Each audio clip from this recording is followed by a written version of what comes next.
Okay, let's continue with try this activity on page 90 still. This time we are now in division, dividing fractions. So remember, division is the reverse process of multiplication.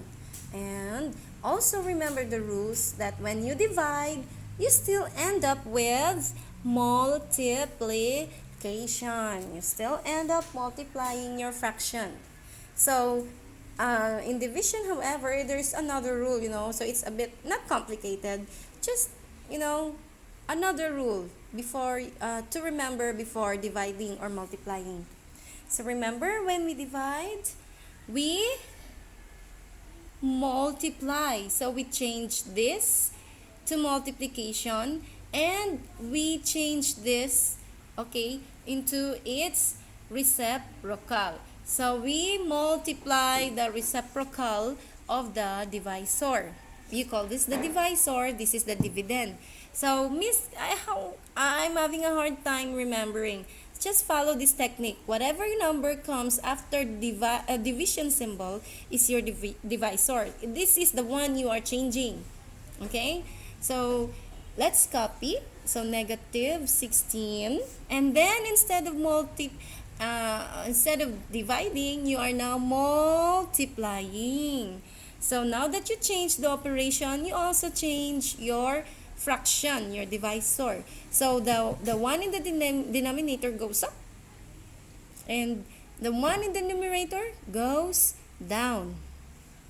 Okay? Reciprocal. Remember the word reciprocal. I'll write it down. Reciprocal. Remember the word. Okay?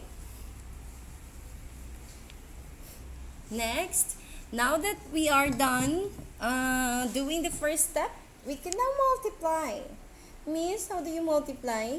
Do you multiply 16 and 9 and 16 and 8? No. So, remember 16 is a whole number. It has a denominator 1.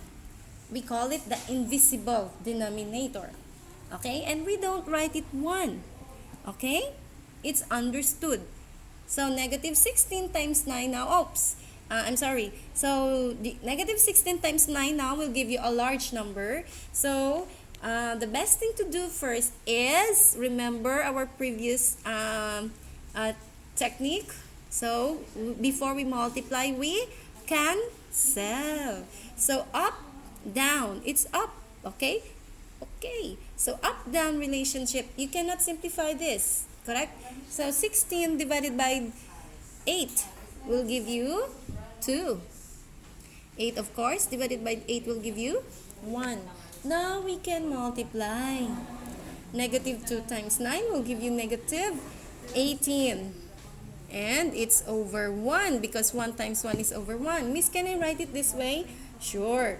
But of course, the best way to write your answer is writing it without the denominator 1 because it is understood. Okay? So your answer is now negative 18.